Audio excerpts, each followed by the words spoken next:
چه خوش گفت پیغمبر راستگو ز گهواره تا گور دانش بجو. بشر روز شب سخت در کوشش است، به دنبال تحقیق و آموزش است. بله.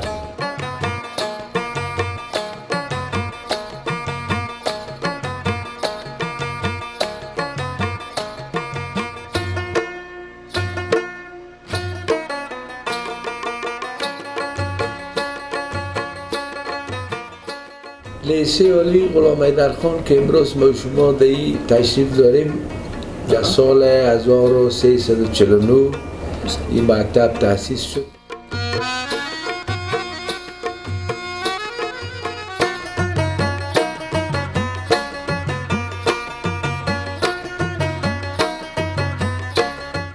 از دیدگاه خودتان نصاب تعلیمی افغانستان کدام تغییرات نیاز داره که این تغییرات آورده شود و وضعیت هم کرده بهترتر شود؟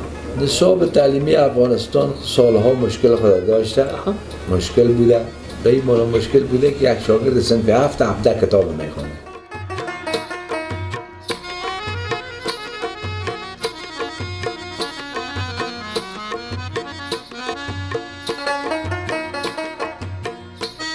میدان‌های ورزشی خوب داریم، میدان فوتبال داریم، میدان باسکتبال داریم، یک میدان والیبال ما کم داشتیم که در زمستان تلاش کردیم یک میدان والیبال معیاری خوب هم به این مکتب ما جور کردیم.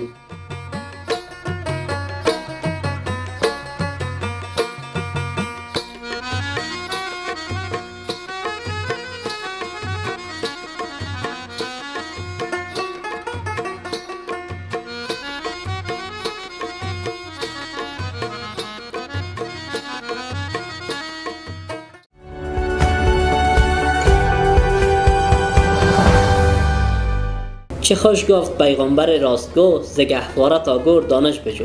سلام و وقت همه شما عزیزان بخیر. امیدوار هستم که خوب صحتمند و سرحال باشید. باز هم در یک دیگر از برنامه هدف میدیا با من امید بکتاش خوش آمدین. دوستان ماه عمل هست و قسمی که آگاه هستین مکاتب هم دیگه شروع شده است و ما هم امروز به مکتب آمدیم.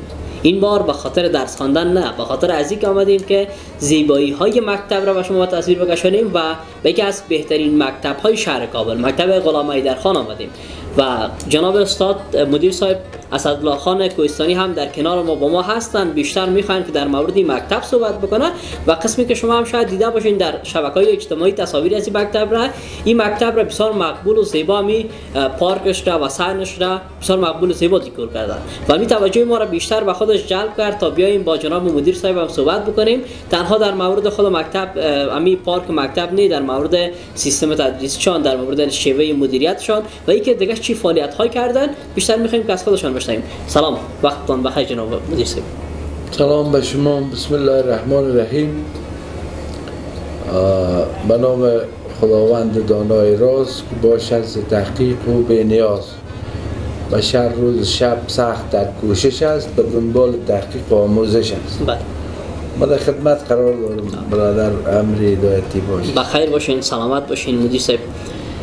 بین اول از مکتب شروع میکنیم مدیر صاحب. از خودم این تاسیس مکتب غلام حیدرخان چرخی چقدر وقت شده است که مکتب تاسیس شده؟ لیسه علی غلام حیدرخان که امروز ما شما در این تشریف داریم، در سال 1349 این مکتب تأسیس شد که در ابتدا به شکل ابتدایی بود.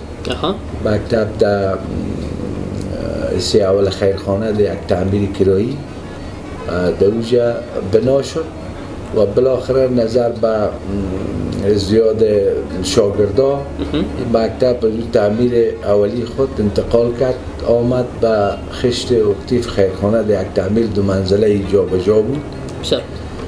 بازم نسبت زیاد بودن شاگردا و مراجعه شاگردای مکتب بالاخره در سال 1362 از اون تعمیر خشت اکتیف انتقال کرد به این تعمیری که فعلا ما شما قرار داریم که در اون وقتی مکتب به نام مکتب عبدالصبور شهید مسما بود.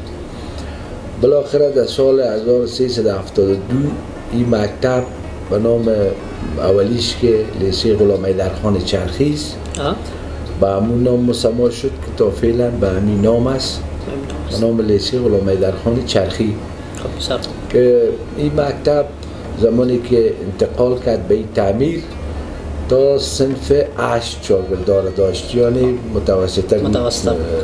بالاخره این مکتب لیسه ارتقایی شد که صنف 8 نو شد و 9 10 و بالاخره باز در سال 1368 اولین دوره فارغای خودی به جامعه تقدیم کرد.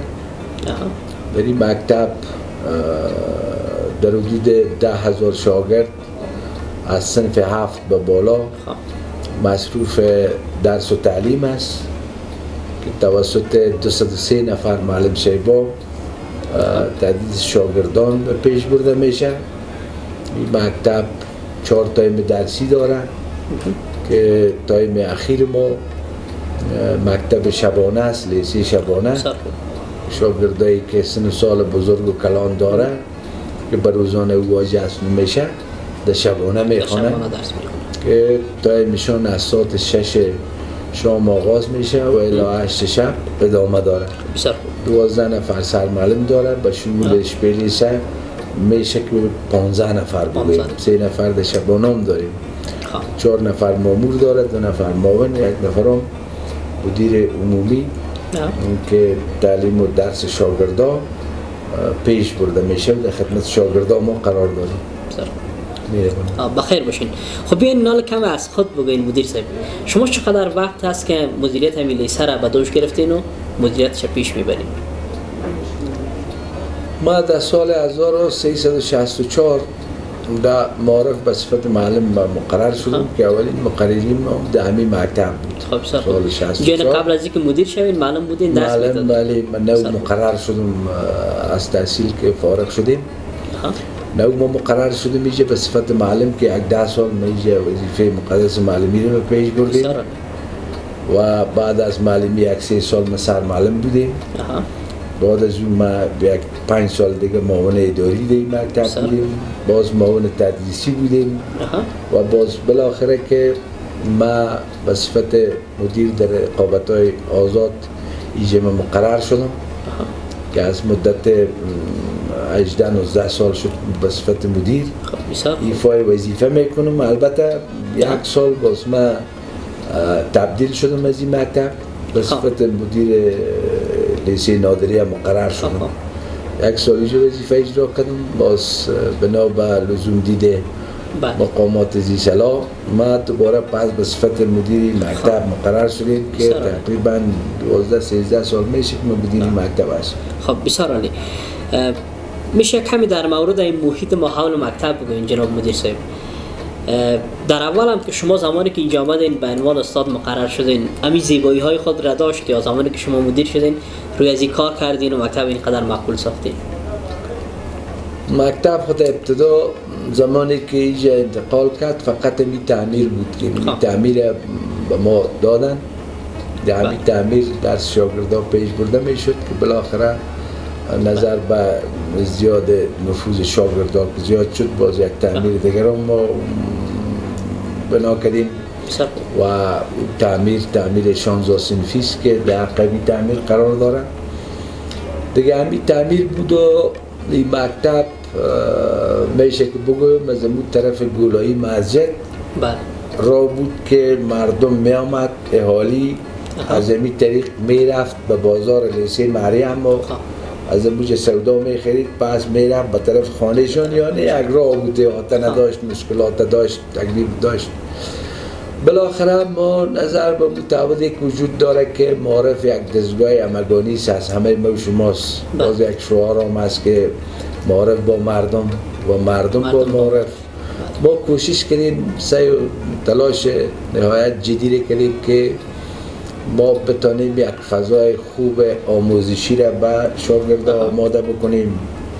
ما کوشش کردیم که این مکتب واقعا یک مکتب معیاری باشه، مکتب باشه که اولاد مردم زمانی که مراجعه میکنه با درس و تعلیم میخواه که شامل مکتب شود، ما بتانیم خدمات خوب و خدمات ارزنده را به شاگردان داشته باشیم. بنابراین یکی از عمده پایی که نیاز است به یک دستگاه تعلیمی و تربیتی فضای خوب آموزشی است. واقعا زمانی که یک فضای آموزشی خوب وجود داشت، شاگردا علاقه میگیره، معلم صاحبا علاقه میگیره، دماغ معلم صاحبا از شاگردا تازه میباشه به اصطلاح وطنی، بنان آموزش خوب صورت میگیره. باز این دستاوردهایی که ما داریم انشالله تو میشه که بگوییم دستاوردهای بسیار بزرگ و کلان است. به این مناسبت که بیشتر توضیح دادم که راه بله مشکلات های زیاد بود و اتحاد و اتفاق و وحدت و دوستی و صمیمیتی که بین پرسنل مکتب وجود داره، ما تانستیم که تو یک فضایی که گرچه حال شما زمانی که آمده نو برگای درختان نو برآمده و ما در این مکتب 17 رقم میوه داریم. بسیار 17 میوه ما در این مکتب داریم. در حدود 375 درخت مثمر ما داریم که از قبیل میوه شفتالو، بادام، سیب، انار، زردالو، انواع 4 رقم آلوهای مختلف، ناب، بی، این میوه ها رو ما در مکتب داریم و چیلای را شما برای ببینید چیلای انگور ما یک 7 نوع انگور را میجه داریم. انگوری که واقعا سر حاصل است تاکاش واقعا انگور میگیره. خب این با کمک همکاری معلم صاحبا، با کمک همکاری شاگردای ما، با کمک همکاری اولیای شاگردای ما، اهالی منطقه معرف دوستا سعی تلاش یک صورت گرفته دیگه.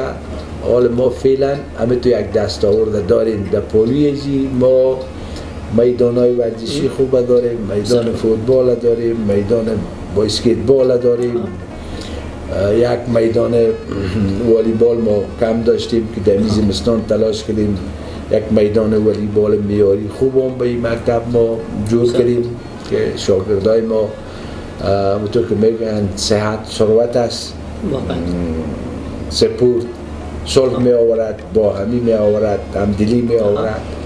با بچهای ما این زمین را مساعد کردیم. در این مکتب در خدمت شاگردان قرار داره. اتاق کامپیوتر بسیار خوب مجهز ما داریم. اتاق کامپیوتر دیگه با معلم صاحبا داریم.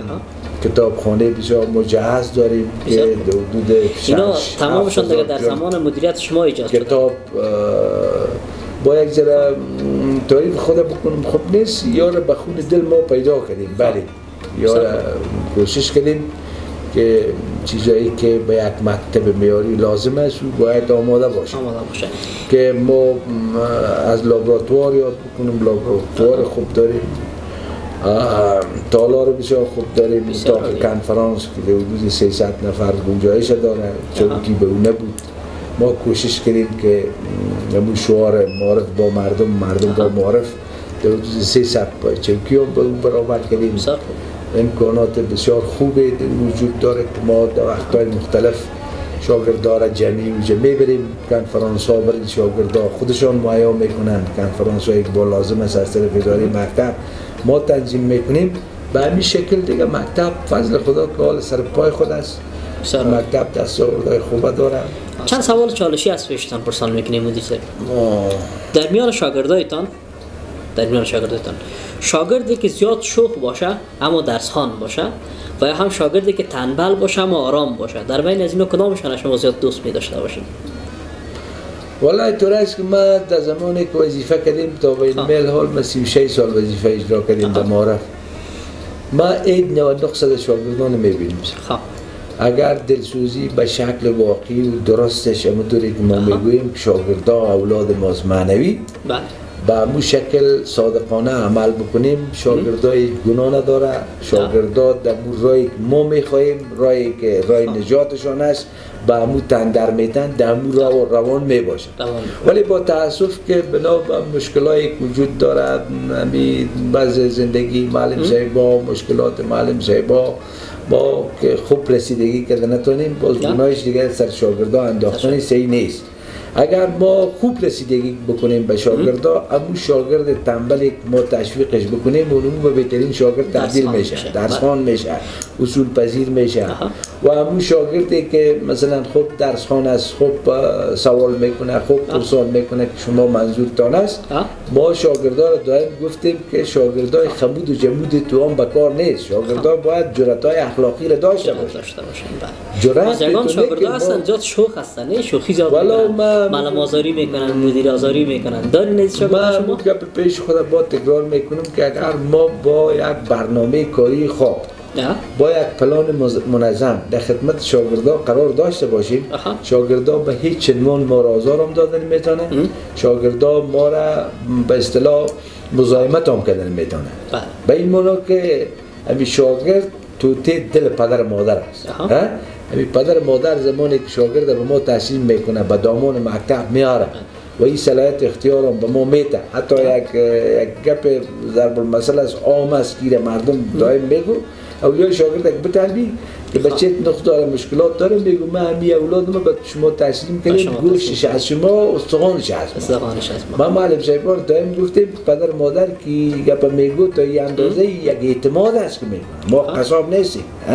وقتی که توتی دل خودم تو یک اعتماد میکنه، ما به صفت پدرای معنوی و شاگردا قسمی باید روی داشته باشیم، برخورد داشته باشیم که شاگرد احساس کنه که واقعا همی پدر معنوی ما است و ما دلسوز است و ما زمینه را مساعد میکنه، میز به ما برابر میشه، چوکی به ما برابر میشه، فضای خوب آموزشی به ما برابر میشه، معلم به ما برابر میشه. چرا ما معلم مازار بدم؟ اگر نه که ما به شاگردا دروغ بگوییم که شما را ما دوست داریم، معلم در خدمتش نباشه، فضای آموزشی خوب نباشه، ما دلسوزی به شاگردای خود نداشته باشیم، دوست واقعیشان نباشیم، شاگردان میگو ما را دیگه میگن بچهای معنوی، ما این چیز مساعد نیست، بنابراین معلم صاحبا، مدیر صاحبا دروغ میگو دیگه ما را دوست نداره. اگر دوست داره این گپا را باید به ما مساعد کنه. بسیار وقتایی تو میشه که ما این گپ ما تکرار این گپ ما بگویم، بسیار وقتا میشه که ازا ما بچه فلانیستم شد، بچه قومایتان، بچه خیش. من میگویم اگر بچه قومای ماسی، بچه خیشای ماسی، یعنی پدر مادرت میخواه که ما تو را سالم تربیت کنم. در مکتب که آمدی من خیش میفهم، نه قوم نه دیگره، درس بخوان، تعلیمت مطابق یعنی به هیچ عنوان واسطرم نمیپسیم؟ به هیچ عنوان. ما در پلان کارم نیست، تعهدی که مدارم نیست. اگر در دستگاه تعلیمی و تربیتی واسطه و وسیله جای گرفت، خدمت خوب صادقانه صورت گرفته نمیتونه. ما این میزدنیم مکتب داریم 10,000 شاگردی که ما داریم از 34 ولایت افغانستان هستیم. اینمی خودش یک لذت است. ما این خدمت کنیم برش، ما این صادقانه کهش برخورد بکنیم، اینمی ها به جامعه میره. برادرای ما که در ولایت لغمان است، بچهش فارغ شد برای به لغمان انجینر شود، دکتر شود، تعلیم یافته شود، بچه که از بدخشان از تو، بچه که از دیگه ولایت است. بالاخره ما یک معرف شگوفا داشته باشیم، یک معرف خوب داشته باشیم که اطرای ورزیده را به جامعه تقدیم بکنیم. بچهای ما را با یک تعهد و با یک احساس تقدیم جامعه بکنیم که بچهای ما در برابر جامعه، در برابر مردم احساس مسئولیت بکنه و صادقانه در جامعه کار بکنه. بالاخره جامعه ما به طرف پیشرفت میره. مشکلات ما دمیست که ما مثل مملکت‌های دیگه سر معارف خود سرمایه گذاری میکنه، یک مقدار بودجه کافی و انگفته به معارف خود تخصیص میده، اون معارفش پیشرفته شده، معارف پیشرفته شد، مملکت چون پیشرفته میشه و ما می توجه رو باید داشته باشیم، معارف خود کمک بکنیم، معارف خود قوت بدیم و معارف خود همکار باشیم، دلسوزانه برخورد بکنیم که معارف ما به طرف پیشرفت و به طرف ترقی بره. زمانی که معارف به طرف پیشرفت و ترقی رفت، جامعه به طرف ترقی میره. یک گپ دیگه رو میخوایم که یادآوری بکنیم که واسطه و وسیله گپش بوده. ما کتابا رو که خواندیم سب دکتر و معلم میگو که اگر تعصب داشت، اگر واسطه و وسیله داشت، یا به جامعه به درد نمیخوره. به این معنی پیش دکترام انسانا میره به تداوی. اگر دکتر بگه سپی رنگ شتوز، پوست شتوز، مجری ولایت دست میره خوب تداوی کنم و خراب تداوی بکنم، گفته یا قابل بسیار سخت پرسان است. پیش معلم هم همونطور، پیش معلم هم انسان ها میآید، مسلمان ها میآید. ما چی کنیم که از کدام ولایت است؟ فقط ما باید به صفت یک انسان خدمت بکنیم، به اولاد وطن ما ولو که هر جایی باشه خدمت صادقانه بکنیم که ما در پلان کارم است، در تعهدم است که ما تا باشم در معرف فقط به نام انسان پیشمه به تعلیم میتونم تا جایی که توانم است صادقانه همونطور کوشش میکنم که با همون صداقت بچه ما برای به جامعه و به کشور مظهر خدمت شد. بخیر باشین مدیر صاحب. خب در کل یک مکتب و دو مکتب تمام مکاتب معمولا می باشین. چند گروه از شاگردا هست نه؟ مثلا بیشتر هم یاد کردیم شوق تنبل، ولی یک گروه دیگه داریم که بی‌بندبار هستن شاگردا، مثلا بوکس پنجه میگردونن، برچه میگردونن، لچکی میکنن، یا مو صنفیاشون هم نمیمونن در درس خواندن، هر وقتشون با مو جنگ است و فقط انبوت یک ذهنیت دارن مکتب بیان جنگ بکنن، یک مشکل ایجاد بکنن برای خود. و تا جای ما خبر شدیم شما خوشبختانه تونستین که نمی رقم افراد را سرکوب بکنین. ببین کمی بر دوستا بگوین کمی افراد را چگونه شما سرکوب تونستین و چگونه تونستین که بر راه راست اونا را همونطور هدایت بکنین و بر راه راست روانشون بکنین. ما باز تکرار میکنم سر گپای پیشتر. اگر ما در مجموع ادارات مکاتب با یک احساس مسئولیت در برابر شاگردان اقدام بکنه، پلان داشته باشه، ما با تکرار میکنیم که ما هیچ بچه نداریم به امی اوصاف. او بیا مکتب اخلال کنه، او بیا چاقو رو بیاره، او بیا بوکس پنجه رو بیاره که بیاره بچه خو مکتب که میه به این مونه میه که نمیفهمه بچه میه که ترمیم شوی، بچه میه که جور شوه. حالا اگر بچه جور باشه مکتب چی کنه که بیاره؟ بچه به خاطر از این میه به دامان مکتب، به آغوش مکتب که مشکلاتی که داره از نظر مثلا بچه باز مکتب میه شهادت نامه بگیره. تو بچه ما داریم شاید باشه تو که به خاطر اسناد بیه، ولی تو بچه ما داریم که میگم من می اسناد که بگیرم در زمانی که من نفهمم، در زمانی که من املا نداشته باشم، خط نداشته باشم، مکتب خوان نباشم، این سند به من چی بکار میه؟ اکثریت بچه ها همه توست که توجه میکنه که یاد بگیره، توجه میکنه که پیش بره، توجه میکنه که خوب آراسته شود، باز فارغ شود برای جامعه. با مینایی که بخاطر اسناد میشونه که به اون شکل از ما داشتیم، تو بچه ها داشتیم، تو بچه ها داشتیم که بوکس پنجه داشتن، تو بچه ها داشتیم که چاقو داشتن، ولی ما بچه های ما را فهماندیم که بچه اگر میخوایی که آینده خوب و درخشان داشته باشی قلم انتخاب حتی ما قلم یک بوکس پنجه را یا چاقو را در سر فیل مکتب که گپ زدیم بردیم در سر سال که بچه اگر میخوایی که شما به جایی برسی، اگر میخوایی که آینده خوب و درخشان داشته باشی، این روز اول مکتب است، سر وقت است ما براتون میگوییم که از امیا چرا انتخاب میکنی شما؟ قلمم پیشم است، او چیزایی که در مکتب مجاز نیست. کدام مکتب؟ بچه ها به یک صدا میگو که ما همین قلم مدیر صاحب انتخاب میکنیم، تشویقشان میکنیم، بعد از یک هفته وقت میتونیشون که هر کسی که اگر به این چیزا سر کار داره است، قبیل چاقو، بوکس پنجه و غیره این چیزایی که منفور است، تا یک هفته به ما بیار. اگر به ما آورد خب من میفهم که بچه است که قابل ترمیم است، جور میشه، خب من تشویقم میکنم شما. اگر با ناورده که من گرفتم با شما را سخت‌ترین جزا را میتم، واسطه وسیله با بکار نیست. بچه ها یک هفته تیر میشه، چه جبری است یا اونا را با سرشان کار بچه ها که یک هفته تیر میشه گپم تکمیل شود.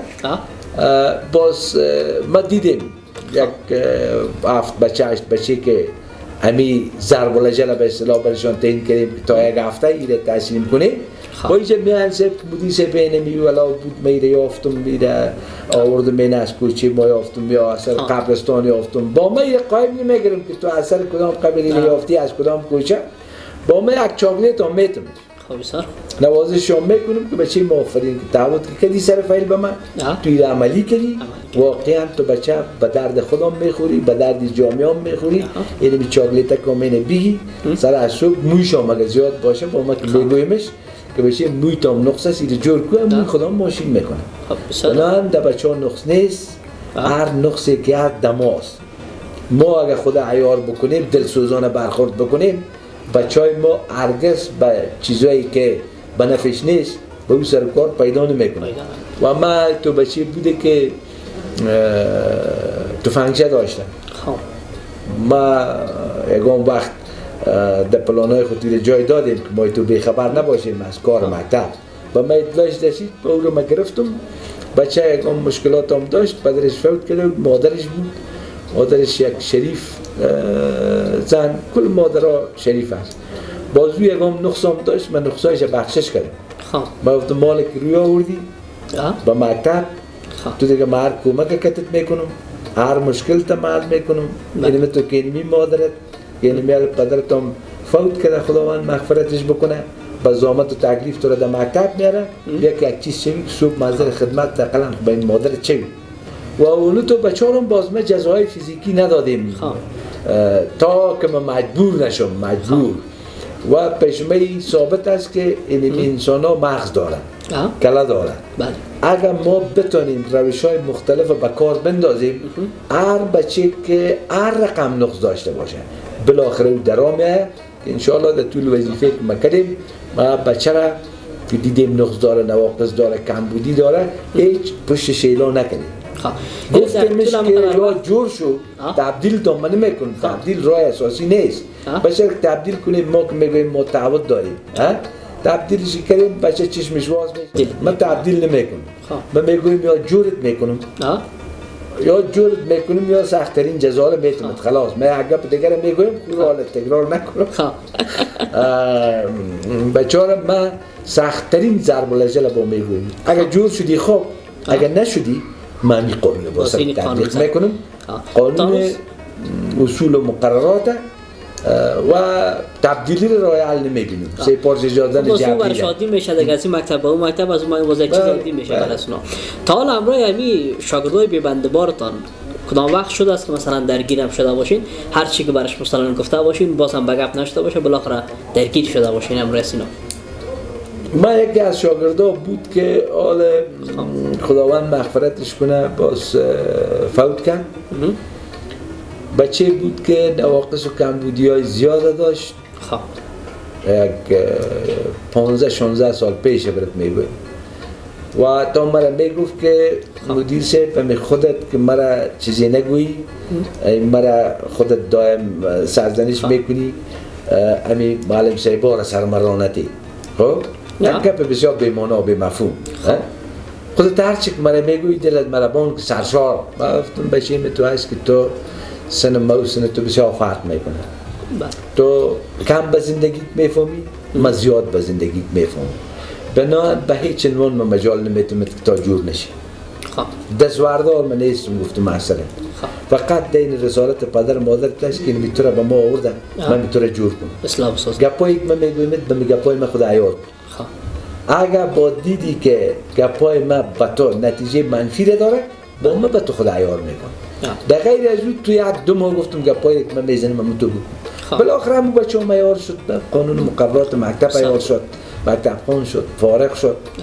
و تو بچه بوده که ما گفتیم که الادادنیت من نیستم. یعنی هر کسی که اینجا بیای اسلامی شد. هیچ عنوان الادادنیت من نیستم. بچه بود که بسیار گپا داشت، بسیار نقصا داشت. بالاخره ماستری خوان. خب بسیار خوب. بالاخره ماستری خوان. از صحبتاتون این قسم معلوم میشه مدیر صاحب که در کارهای مدیریتیتون خیلی جدی هستین.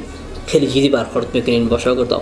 تا حالا دلسوزی هم کردین بالای کسی مثلا در امتحان ناکام مونده باشه، بیا پیش ما مدیر صاحب بلا اگر خانه برم پدرم منو میزنه یا عاق میکنه یا هر دلیلی که آورده باشه، شما دلتان سوخته باشه بر استاد گفته باشین خیر است بیا میره نمره بده.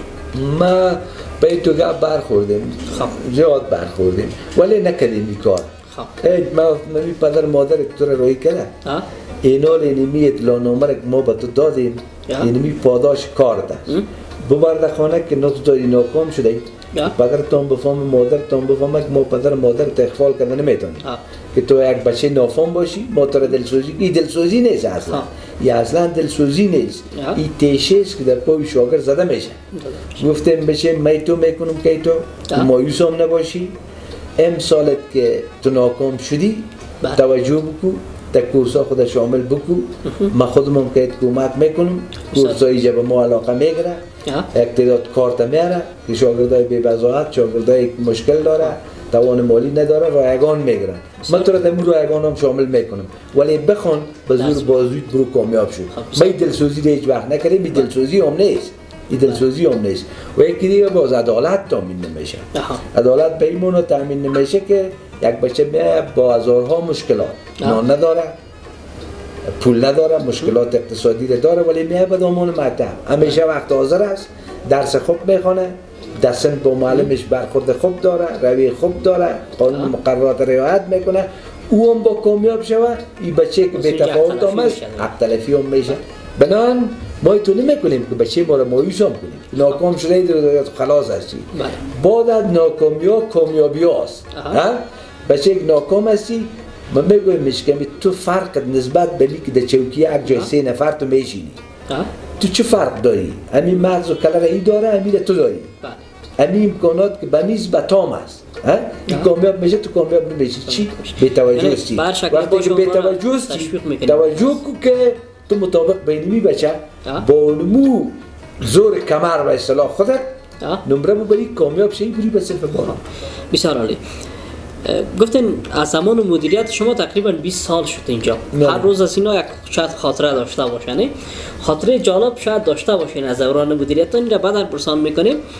اول پرسان میکنیم شاید بعض شاگردایی که مثلا یگان بی‌نزاکتی بی‌بنده‌باری کرده باشن، مثلا خلاف پالیسی عمل کرده باشن، بعضی اوقات مثلا نیاز میشه که پدرشون مثلا بخواین، برادرشون بخواین. کدام وقت حوالت شده مدیر صاحب یک شاگرد مثلا یک بی‌نزاکتی کرده باشه، پدر از او خواسته باشی، پدر از او بیاید در عوض از اینکه از شما مثلا تشکری بکنه، سپاسگزاری بکنه، او پشتی بچه خود کرده باشه. شده تا بالات وقت؟ والا ما خو کار که آدم بکنه به مختلف یا پا برخورد میکنه. ما یک کمیته داریم به نام کمیته تماس با اولیای شاگردان که امسال باز ما دیروز مجلسی که داشتیم شورای بزرگ مکتب، همو کمیته را یک مولوی صاحبه که واقعا آدم بسیار دلسوز، آدمی که به معرف او آب حیات است، یعنی همه دلسوزی به شاگردان داره. در رأس کمیته همو رو آوردیم، مولوی صاحب لال امیر خان میگنی و ما به این گپا مواجه شدیم، به این گپا ما برخورد کردیم، ولی به اون شکلی که لازم بوده از این پالیسی های اداره و منیجمنت و این گپا استفاده کردیم. یک گپ دیگه ما داریم جزاهای انضباطی، او رو هم داریم، مطابق با او هم اجرات کردیم و در صورتی که با ضرورت شده این گپ بسیار عمده و مهم است. ما در قدم اول باید برخورد جدی نکنیم به شاگرد که یک دفعه اولیایشون که در جریان میشه، از یک طرف اولیا، از طرف دیگه مکتب، طبیعی گپ است که بچه برای راست هدایت میشه. باز ما که دیدیم که بچه خدا ناخواسته لجوج به نظر میخوره، اگر ما که برخورد فیزیکی هم بکنیم کار نادرست، اگر ما این جزای دیگه هم بتیم نادرست، باز پدرش میخواهیم زیر اصطلاح که پدرش بیاید. پدرها که آمده تا به حالی که ما در این وظیفه بودیم هیچ وقت تو پدر نشده که از این بچه خود دفاع کرده باشه.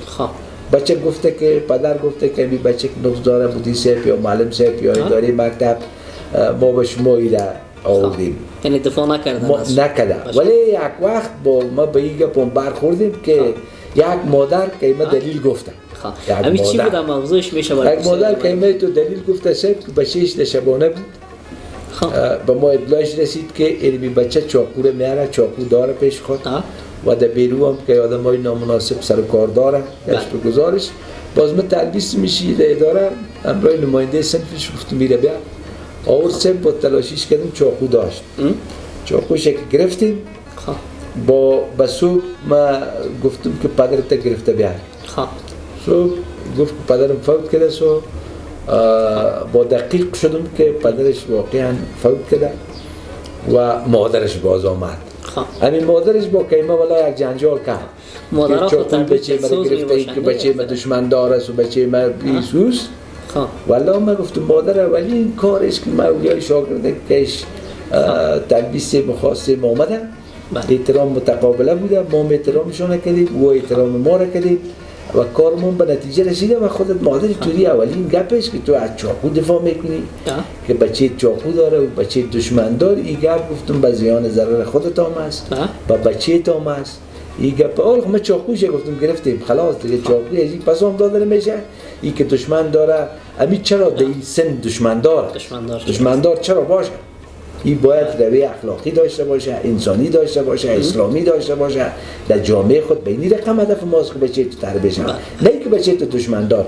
و خلاصه باز که ما ولا ابو مادر در روز اول ابو تو یک برخورده کرد، باز مگم به صبحش آمد، به صبح آمد مرا گفت بچه ببخشی که من اولا نفهمیدم، من بسیار اشتباه کردم، تو راست میگویی بچه من چرا چاقو در مکتب بیاره، بچه من باید قلم بیاره. من گفتم اینه مادر خوب شد که تو حالا پی بودی به درک کردی، حالا اگه ما این بچه تو را بانیم خود سر که هرچی کده بکنه صبح به تو درد سر میشه. خوب شد که حال فهمیدی مادر.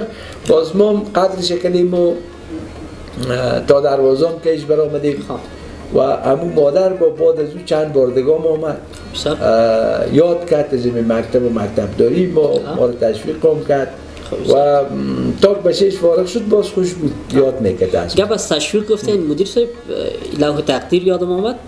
این لوح تقدیر هم فکر میکنم تازه براتون داده شده است، نه؟ میشه کم در مورد از این بر دوستا بگویید.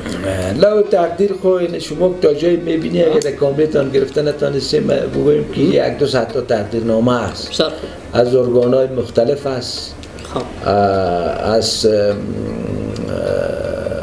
کسای بزرگ و کلان هم است، هر نوع از تقدیرنامه، از وزیر صاحبایی که وزارت معارف بوده، از همه وزیر صاحبا یک تقدیرنامه به ما داده، شوراها بوده سیاه داده، پوانتون الازهر که نمایندگیش در کابل است 3 تقدیرنامه به ما داده. ولی این تقدیرنامه را که ما کلش میبینیم، این تقدیرنامه که پیش روی ماست این قدرش به این مانا زیادتر است که تعلیم و تربیه شاگردان مربوط به ماست. زمانی که شاگردان از ما راضی می باشه این بسیار کلانتر. این از طرف شاگردایتان داشته روزایی که ما اطلاعنامه را به شاگردان توزیع کردیم دادیم، شاگردای ما باز از ما تقاضا کرد که مدیر صاحب ما یک تقدیر به شما ایره میتیم که ایره به ما دادن، واقعی پیش من قابل قدر است. قابل قدر است. تقدیرنامه دیگه که یک دو سه ماه پیش رو به ما دادین او هم به این مانا قابل قدر است که وحدت ما قوت ماست. بسیار خوب. او از طرف شاگردایتان است یا از طرف مردم خوست، شورای خوست، برادرای ما یک 4-5 ماه پیش مکتب تشریف آمدن ما در خوست هم نامی مکتب یاد میشه، بچهای ما بوده. مردم خوست شورایش اونمی تقدیرنامه را که پالوی یخچال است آورد به ما داد که ما لذت میبرم از او. واقعا که ما اگر یک اتحاد داشته باشیم، وحدت داشته باشیم، یک مشتوایت باشیم، افغانستان ما به طرف سعادت نیکبختی میره. و ایران شاگردها به ما دادیم که ما ایره باز اون به سر میز به اصطلاح وطنی طاقه مونده میزه دل ما کار کرده، مرا خوش به این ساخته که شاگردای ما از ما راضی است. هدف اساسی هر گامی که ما در مکتب میگذاریم میمونیم ما معلم جمع پرسونل به خاطر اینکه که به شاگردا چطور خوب خدمت کرده بتونیم. اینانی که شاگردا از ما راضی است ما هم دیگه خوش هستیم که تا جایی اگر 100% نتونستیم خب 50% شاید به شاگردای ما خدمت کرده باشیم. این رقمی که شاگردا از شما تشویق میکنه و مطمئن هستم که 100% از شما راضی هستن، 100% خدمت کردین. بخیر باشین مدیر صاحب. بیشتر از خاطره جالب یاد کردیم ولی سوالا رفت دیگه طرف. خب بیاین یک خاطره جالب را میشه از دوران مدیریتتان بر دوستا قصه بکنین. این رو در مجلس معلم صاحبان یاد کردم. یک سال یکی از مادرها آمد، اون دموی سیداره چوکیا بود، چشم گیروبارم بود، دمی وقت سال بود. می رش هست که شاگردایی که مراجعه میکنن میان ما جای نداریم، امکانات مشکلات داریم، چه بر کدام ایجی قناعت میتیم. اون موجی یک مادر شش تا بود. بعد من مادر خودت چطور آمدی؟ گفت که ما هم بچه ما آوردیم که بگیری مدیر شد. بسیار ما گفتم مادر ما خیلی توضیح دادم به این بچه ها که این تو مشکلات از ما امکانات نداریم، این بچه که تو یک کار کو مادر که میره ببرده این مکتب پالی ما اینجا دیگه مکتب ها دمو شاملش کو که اینجا مشکلات هست در سنف 6 نجی بچه ما را سنف 70 نفری کشه و گنجایش مشکلات هست بنابراین در مکتب دیگه ببر. امی مادر ولای گپش یادم نمیره گفت که مدیر ما اینمی بچه را از بدخشان به نام امی مکتب آوردی، اگر میره میگیری بگی، اگر نمیگیری مرا دیگه مکتب نشان ندی، من این بچه را پس میبرم بدخشان. والا این گپ بسیار با سر ما تاثیر کرد. ما گفتم والا مادر دیگه تو مردانه مادر که هستی ای امیده که کده کی رزو جو آورده به یک امید تو آمده والا او رقمشه من یک چوکی خودمون میشه که به ای بخرم بیارم امی بچه با بچه از این بوده گرفتم و امی یک خاطر پیش من مانده است ولی ایده هیچ یادم نمیره. گفت تو مدیر امی بچه مرا اگر میگیری بگی، اگر نمیگیری دیگر را به من نشان نتی، من پس میبرم این بچه مرا بدخشان. با بچهش ما گرفتم سه با تعقیبم کردم با عزیزی در امتحان اشتراک کرد در پانتون رفت و نتایج گرفتیم که امی بچه 15 زراعت کامیاب شد. خب بسیار خوب. خب سیل شاگردای لایق باز پشتشان اعلان نمیکنی تقریبا میکنی که به کجا میرسن؟ ما یک وقت به یادم از یادم نمیره اولین دوره بچه‌ای که ما فارغ کردیم از یک صنف ما 25 بچه در طب رفتیم. بسیار. ما هر سال که نتیجه کنکور اعلان میشه 2 روز بعدش ما کل نتیجه رو میگیرم، نتیجه مکتب ما از سایت میگیرم با حضور ما یک سورت میکنم که ما چقدر بچه رو دادیم به پانتون رفت اشتراک کرد در امتحان چقدر بچه کامیاب شد باز کل اجیر ما میگیرم کجا هست بهش اومده دوسی هست با فضل و کرم الهی که امسال امتحان که گرفته شد نتیجه گرفتیم 315 بچه از ما در 15 های کلیدی طب، حقوق، انجینری، شرایط، ژورنالیسم، اقتصاد، کامپیوتر ساینس دامی زبان ها 315 بچه ما را پیدا کرد و 200 بچه ما در تحصیلات معماری را پیدا کرد. بچه های دیگه ما واجد شرایط پوانتونای خصوصی دانسته شد که با میگه امتیاز است. یعنی اون اکسلسل تخفیف میته دیگه تخفیف میته و همین خودش دیگه یک دستاورد است. بخیر باشین مدیر صاحب. در همین چند سال اخیر تحولات خیلی زیاد در کشور رخ داد. میشه از این بگویید تحولات بالای مکتب هم تاثیر گذاشت؟ کدام تغییرات در مکتب هم ایجاد شد یا با اون منقالی که سابق پیش میرفتین به اون شکل شما هم پیش میرین؟ تغییرات خب حتمی است که یک مملکت وقتی که یک رژیم سقوط میکنه میره و حکومت دیگه میایه حتما یک تغییرات هست، تغییرات میباشه. ولی ما باز متعهد یاد کنیم زمانی که حکومت تغییر کرد در 24 اسد حکومت مجاهدین آمد امارت اسلامی ما تاریخ 24 هم امتحان گرفتیم امتحان ما مانده تاریخ 25 هم امتحان گرفتیم این امروز اقامت تاریخ 26 هم گرفتیم 3 روز بعدش هم به این مانا که معرف یک دستگاهی است که آری از هر نوع سیاست و سیاست بازی است معرف بی‌طرف است ما حکومت جدید و حکومت نو حکومت امارت اسلامی استقبال کردیم نسبت طبیعی خواه در همیشه بودیم در حکومت ابتدایی هم که مجاهدین آمد حکومت طالبان دوره قبلی از زمان اولش هم ما در کابل بودیم در معرف بودیم عالی هم هستیم کمک کننده هستیم معرف دستگاه همگانی است این معرف ما را به پیش میبریم انشالله. تغییرات تو بود که بنا به پالیسی امارت اسلامی افغانستان همشیرهای دی مکتب بود معلم صاحبا تعداد زیاد بود حدود 110 معلم اناس ما داشتیم که یا به مکاتب دخترانه رفت تبدیل شدن و به عوض ازی بر ما معلمین ذکور داده شد این معلمین ذکور تا یک مدتی ما به مشکل مواجه بودیم، کمبود معلم و باز ما از ابتکارات خود کار گرفتیم. معلم صاحبا رو تکمیل کردیم سالی که تیر شد. بچه های ما از این مکتب بچه های بسیار مستعد و بچه های بسیار با دانش فارغ شده. با ما یک فراخوان کردیم معرف ما شما تنها نمیمانیم میشه. یا آمد حدود یک 30-40 نفر 50 نفر بچه های ما باز ما جبران کردیم میگه بالاخره سه باز وزارت محترم معارف این رابطه توجه خود داشت کرد به ما معلمین اوناسی که از صنف 7 الی 9 درس بدن به ما طور خدمتی داد. معلمایی که از مکاتبی که مکتب دخترانه است، مکتبای دخترانه فعلا تعطیل است، از اون معلم صاحبا باز بر ما خدمتی داد. خدمتی 60-65 نفره. اما استادای خودتان یا دیگه استادا؟ نه، استادای دیگه که از این مکاتب همجوار ما بود یاره باز بر ما داد آمدن و ما یاره در تایم 3 مکتب جابجایی کردیم.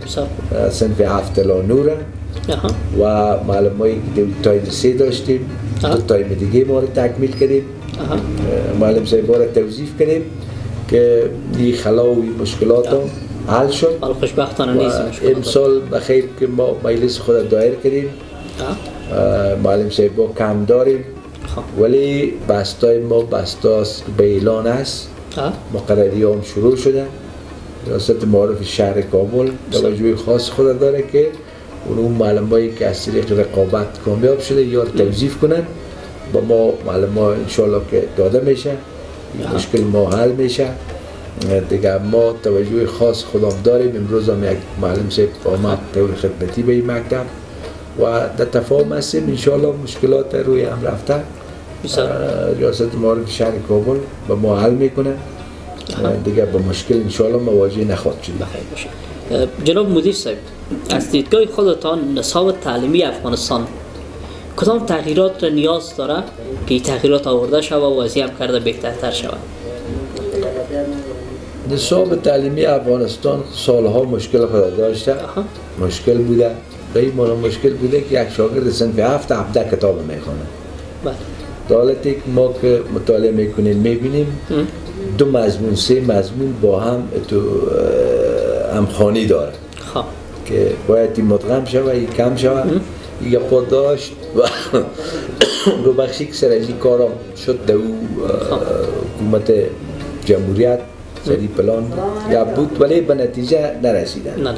و حال فعلا دیگه حکومت امارت اسلامی افغانستان سر نصاب نو کار داره که نصاب نو تعلیمی را پاس کنن و نصاب نو تعلیمی بیایه که به خوب است که بیایه که به نیک است بیایه که یک بار گران است به شاگردا خواندن 17 تا کتاب 18 تا کتاب یا مضمون یک بار گران بالای شاگرداست. و تا جایی که من معلومات دارم وزارت محترم معارف در این راستا کار شروع کرده که نصاب تغییر میکنه. امیدوار هستم که نصاب به نفع شاگردا تغییر بکنه که به خوب است و تا فعلا تغییرات نامده و نظر ما همی است که نصاب تغییر بکنه، نصاب نو شود، پروگرام های تعلیمی و پروگرام های درسی نوی روی دست گرفته شود، شاگردای ما بتانه به روی اسلامی و اخلاقی تربیت شود، کتاب ها خوانده شود که حتمی به خیر نصاب تغییر میکنه و منتظر شد. بخیر سلامت باشین مدیر صاحب. یک کم شما هم از برنامه هایتان برای آینده میشه برای دوستا بگین که چی پلان ها دارین، چی برنامه ها دارین که در آینده نزدیک میخواین تطبیق بکنین در مکتب؟ پلان ها و برنامه هایی که ما داشتیم دیروز باز یاد کنم که مجلس شورای بزرگ مکتب در تالار بود، ما وظیفه ها رو تقسیم کردیم. تقسیم اوقات برای معلم صاحبای ما دادیم. کمیته و انجمنایی که در مکتب 7 انجمن می باشه یا را فعال کردیم. اعضا و رئیس و معاونش تعیین کردیم. با معلم صاحبایی را ابلاغ کردیم. در سالی که ما پیش رو داریم پلان‌ها و برنامه‌های خوبی داریم که ما بتانیم سمینارهای آموزشی خوب داشته باشیم برای لویجی که درس شاگرداست. تالار موظف کردیم که باید به شاگردها درس بدن. ما پروگرام و برنامه داریم که بچهای ما یک کشور واقعا اسلامی هستیم. برنامه باید داشته باشیم که شاگردای ما از این ابتدا یاد بگیرن. بسیار شاگردای ماست که مثلا مشکل خود داره، فرض نماز نمیفهمن، واجباتش نمیفهمن، سنت‌ها را نمیفهمن. ما این برنامه و پلان گرفتیم که یک دو نفر مولوی صاحبای متجرب اینجا ما داریم که در هفته یک بار از تایم اول که در تالا رو ما 200-250 شاگرد گنجایش داره اونجا ببریم. این معلم صاحبا مولوی صاحبا درس دینی رو برشان بده. یک روز دیگه شاگردای تایم 2 ما رو ببره، یک روز دیگه تایم 3 ما رو ببره که درس ها رو به شاگردای ما بده. زمانی که شاگردای ما واقعا به روحیه اسلامی تربیت شود، خطا از پیشش سر نمیزنه. ولی شاگردای ما گناه نداره. این گپا را اگر یک چیزی در خانه برشان گفتین فامیلا، این خب معمول است که ما الحمدلله مسلمان هستیم. امی اولادای ما خورد باشه، خوردکا پرسانش میکنیم بنده کیستی، امتی کیستی، این گپا را اول یاد میتیم. به همین ترتیب ما گفتیم باش که این شاگردای ما را ما بتانیم که مضامین دینی را به صورت درست اساسیش به یا درس بدیم، سمینارهای داشته باشیم. این شاگردای ما یک دفعه که دین خود دقیق باخبر شود، ما اگر قرآن کتاب ماسکی به صورت درست اساسیش بخوانیم، قرآن ما را خوب راهنمایی کرده. ولی با کمال تاسف یک تعداد اکثریت ما ایده نمیفهمیم. قرآن شریفه که با تفسیر و ترجمهش که بفهمی، در اون صورت بعد از پیش هیچ کار خطا سر نمیزن. بنابراین ما پلان و برنامه را داریم. پلان و برنامه دیگه داریم که بچهای ما خودش کنفرانس ها را سازماندهی میکنه، پلان میکنه. برای شاگردای ما 5 سال میگه به تطبیق کردیم. امسال ما در همون تالار کنفرانس های شاگردای ما سازماندهی کنه. او ما پلان داریم، برنامه داریم که با ایشان کمک بکنیم، همکاری بکنیم که از اون پالو هم بتانن بچهای ما رشد بکنن. ما پلان و برنامه دیگه داریم که این تطبیق هم کردیم. میوه و تاک و یا پارک براتون گفتم این با آسانی صاحب میوه نمیشه. این دو پاشی کار داره و مرحله های مختلف که ما یک بار به یا 5-6 روز پیش دمی چوب خشکش به اصطلاح که برق نکشیده و شکوفه نکرده یا را دوا زدیم که مرض دیگه انتقال نکنه.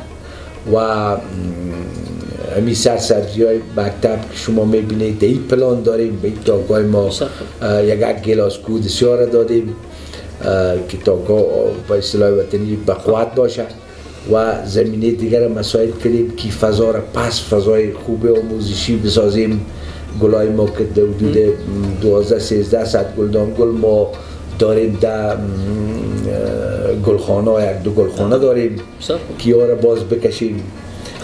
فوار آب داریم، خب گیاه را تنظیم کنیم، برابر کنیم.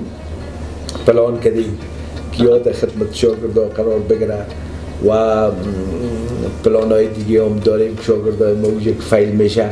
برنامه خوب دیگه باید داشته باشیم. در خروج شاگردان بتیم زمینه قسم مساعد کردیم که شاگردان ما هر روز یک شاگرد ما سر فیل صحبت کنه، گپ بزنه. این برنامه ها را داریم.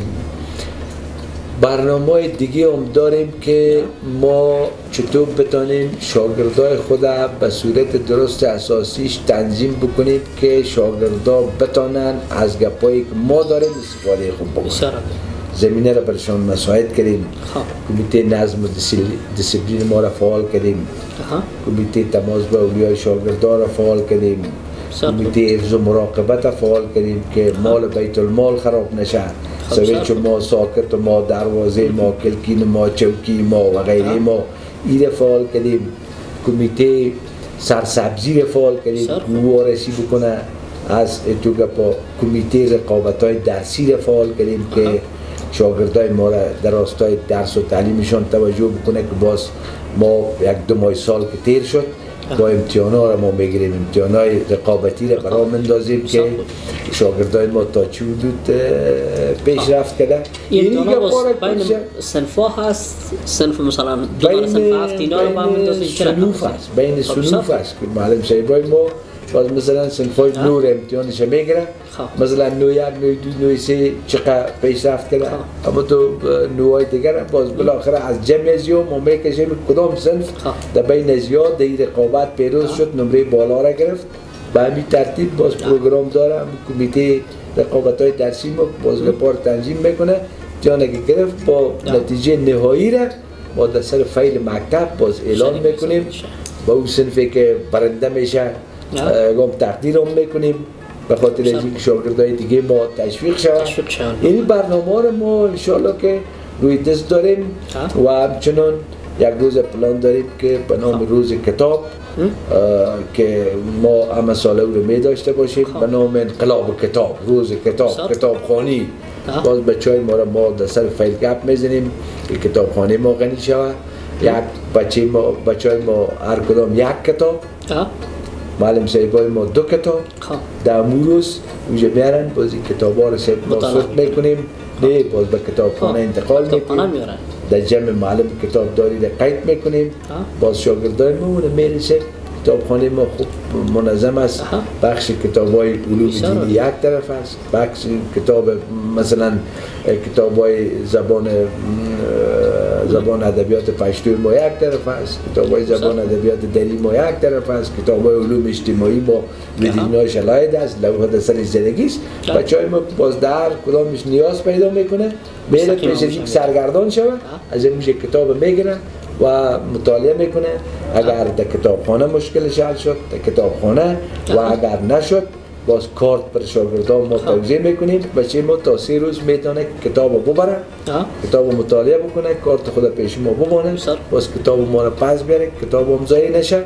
به همین ترتیب پلانات داریم انشالله که پلانا رو عملی میکنیم. بخیر سلامت باشین مدیر صاحب، خیلی ممنون از اینکه دعوت ما را پذیرفتین، امروز وقت گذاشتین برای ما.